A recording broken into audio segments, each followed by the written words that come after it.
I would like to preface by saying right at the outset that all the deficits or the challenges that Tara had highlighted, I would also like for us to think about the notion of the COVID dividends as we move on, especially Tara's urging us to think about system level changes.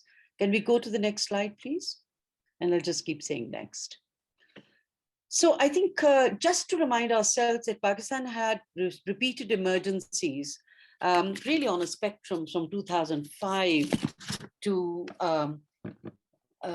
till now, from natural disasters to militancy, displacements, and health pandemics. So it's been quite a mixed experience of emergencies, and quite frequently. And no matter how we look at it, education remains a frontline sector where learning gets suspended often, and schools are used as shelters and even health spots. But, you know, we've seen very little policy in place backed by codes of conduct or resources or safe facilities or even preparedness. Nobody talks about schools going through preparedness routines or parents. And there's very rare that we see an emergency response or code of conduct. And capacity building happens just in fits and starts. But of course, this pandemic is very unique, just at scale. You know, the fact that there has been no discrimination between poor and rich, and definitely requires resetting of systems.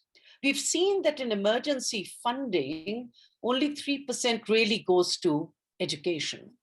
However, we've seen in this pandemic, the government has really at the federal level upgraded its coordination mechanisms, but also down to the provincial levels. But we've seen also industry and civil society activism, a lot of donor coordination and better data management and analysis. Next, please. So the challenge of the pandemic, you know, is there, but we've had a massive challenge prior to the pandemic. This is just putting the frame, you know, kind of a context out. Pakistan had already almost 23 million children out of school. We've had low learning levels that, you know, my organization, a citizen-led organization, does every year, and it's benchmarked by the government and every other agency. We have a Right to Education Act and entitlement in the Constitution.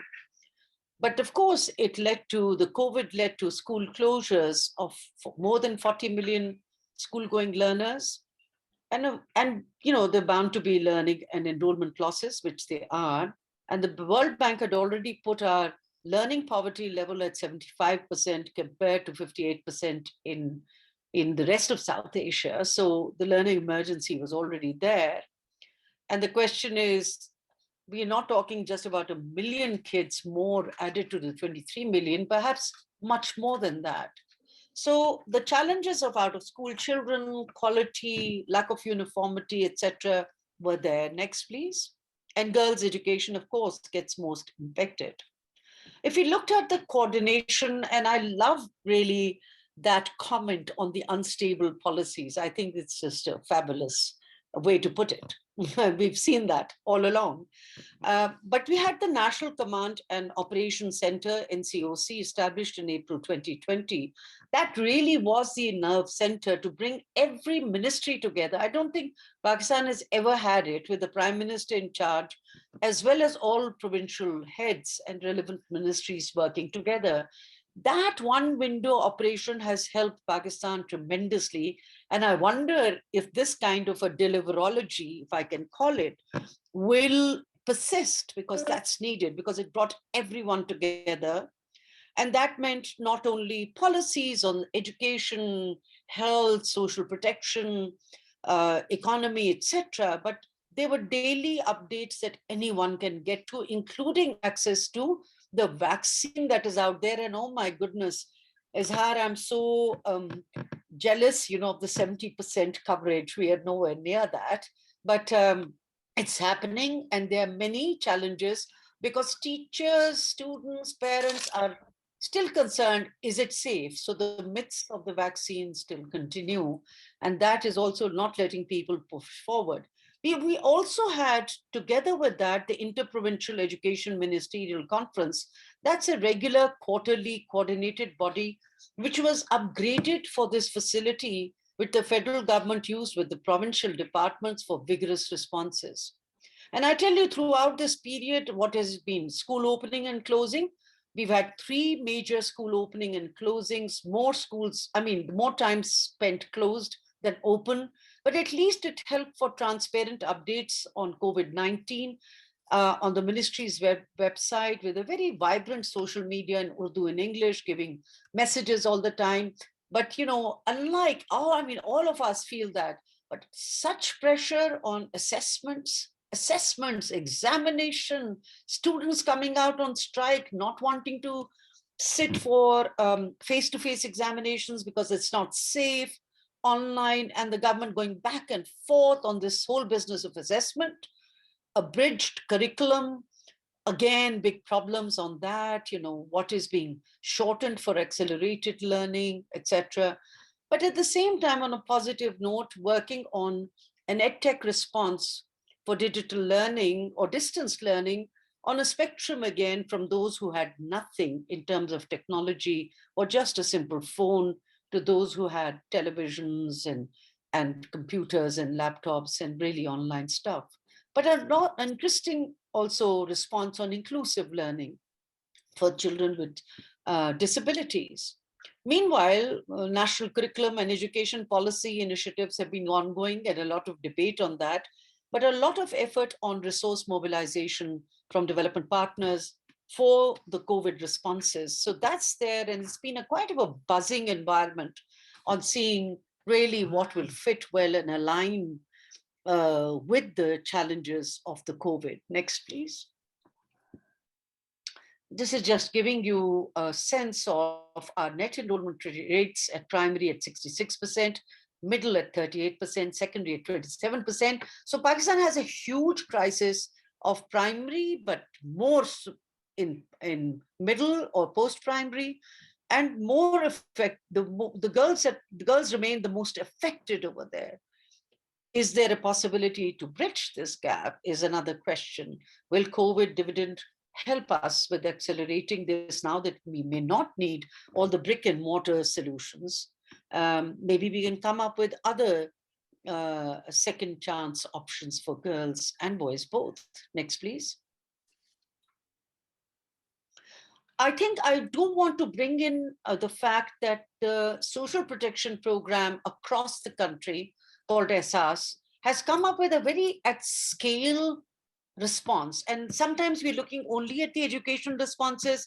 I really wanted to bring the social protection response because it is at scale. It's reaching like about 18 million households, wanting to reach about 9, 10, or 11 million students, where you're looking at, again, the early childhood, the first 1,000 days, called the National Nama Program for Mothers and Children, going off to primary, and this is all conditional cash transfers at primary, at post-primary, even undergrad scholarships and digital learning and employment initiatives. And I do want us to think, especially in countries like Pakistan, and how these kind of social protection programs can facilitate and accelerate at-scale solutions for so many out-of-school children.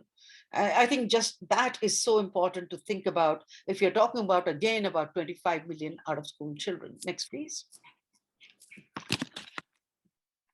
So, of course, let's not forget the education sector working group. The UNICEF is in the lead, and it brings together government, CSOs, and industry. Next, please. Very fast.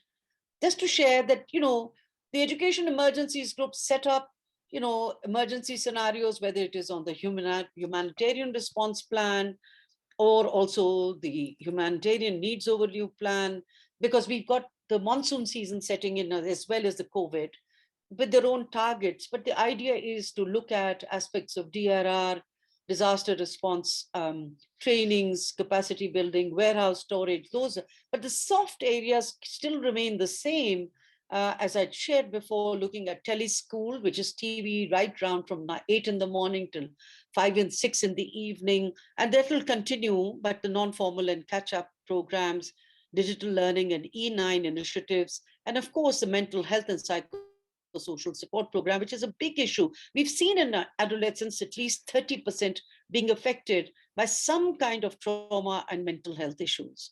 And of course, mobilization of resources. Next, please, and we'll move fast.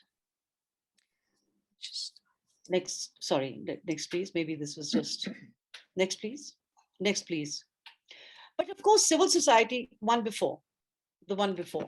Civil society has been, and industry has been very active. We've had an amazing coming together of a technology through a consortium. We've had an online resource repository, learning materials on tech, even through WhatsApp, SMSs are there for everyone to take.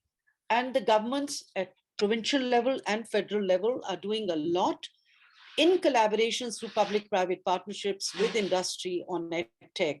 And there's a lot there, and I could share that later also. But this is a buzzing space, but it is not a complete solution, as we know, because not more than 30% have some access to some kind of edtech facility. We've got a whole lot of, I mean, when we talk about 30%, we're talking about almost 14 million children, but there's a whole lot out there who do not have it. So we need to think about that as well. Next, please. I just wanted to say we've been involved in the Safe School Reopening Pilot, and if you can just move fast, this is a non-pharmaceutical intervention, and it's looking at ways to do a pilot. If it works well, it can be scaled up pretty fast. Next, please. So the idea is that it has three types of interventions. One is getting community involved, but doing everything through an evidence-based baseline, midline, and endline to see the impact of the three interventions of community mobilization and having community voice, including students and teachers, agency on what should be done. Type 2 is looking at infrastructure and maintenance and repair equipment for safe schools. And type 3 is looking at wash and health services, including social emotional learning, innovations such as telehealth, and IC materials for behavior change. Next, please. So it's a very fast moving program. These are just images to share with you how in some schools we have tested this out. Next, please. And next, this is the infrastructure. This is the facilities coming for masks and safe schools and safe behavior. Next, please. And how to make their own disinfectants to promote hygiene culture and to have different kinds of IC materials, booklets for the members. Next, please. Nudges. Next, please. Next, please. More communities. And also the Malala Education Network and getting lots of people on board and youth on board to do things where those who are really at the bottom of the pyramid, those who you call almost the third bucket, can be given agency to do many exciting things at their own level. And these networks are connecting very fast through the Malala Education Network and the fund set up for the COVID initiative, where the push is towards girls in STEM, girls in school, a case for making more investment in this. And the multipliers are amazing as we go along. Next, please. And this is again the Second Chance program that I'd shared earlier, where whilst we are implementing during this period, we are also looking at evaluations which can give us proof of concept to do things at scale. And next, please, I'll just go on the recommendations. So my recommendations really is that how can we ensure that emergencies not remain in silos? Because you've seen it in the past, at least we have, that these are emergency and education work, mainstream work remains almost in parallel silos. They come together and then they disappear again. But the entire budgets and the way you do liquidation is so separate that the administrative aspects of it just insist that emergency responses must be separated from the mainstream. And the question is, how can these be mainstreamed in the mindset, policies, plannings, and budget and implementation so that its emergencies on the spectrum can be part of the education system? How do you embed that in the sector policies and plans at federal and provincial levels, including district action plans? We have the right to education laws as a fundamental right. Will the rules have sufficient space to cover emergency and preparedness? We do need the scaled up technology support. Um, and that technology support is not just for education and learning, but for preparedness, health, social protection, because everything now is going on the cell phones or your numbers, where to get and have access to your cash transfers. And of course, bridging the digital divide overall is so important. The non-pharmaceutical initiatives have been tested and they really need to be mainstreamed with data that is present. But one thing that has come out in a big way, the Ministry of Health was giving out all the standards for what basic facilities in school should look like. But when went and measured those, they were woefully short. Of course, there was no way to see safe distance. The facilities, as they meant on the ratio of per student, per teacher, etc., was just not there. And of course, the budgets for innovative initiatives that need to be there, irrespective of the pandemic. These are all system level recommendations. We are so shy in our governments on innovations and initiatives, which are left often to the development partners. Why not leave it in the mainstream when our industry and young people, startups are doing brilliant work? And whether it is on edtech, telehealth, psychosocial health, yoga online, we've just tested. We've done the Sehat Kahani, which is again online, and health services in school, which remain again absent. They're conspicuous by their absence. And giving agencies to students so they're self-directed and not so depressed because somebody has to tell them what to do. Generally, a better communication strategy with all stakeholders, but especially parents, even those who may be unlettered or those who may be educated. Certainly, we've seen the schools, the homes becoming a buzz, almost like many schools, even where the parents really did not know, and where we put community activists near the homes where the parents really were unlettered and had a big challenge. How do you make your budgets for emergency into recurrent mainstream budget so that there are always resources for preparedness and school drills and emergency responses? I mean, it shouldn't take people by shock, as Tara said and others have said, that there will be more emergencies like this at scale, which you've never seen in our lifetime. And of course, budgets for content development, training of the workforce, whether teachers or non-teaching staff, on emergency preparedness in both pre-service and in service program. This is just a beginning, but I think I would urge us to begin to look at the COVID dividends, particularly for systems upgradation. I'll stop there. Thank you.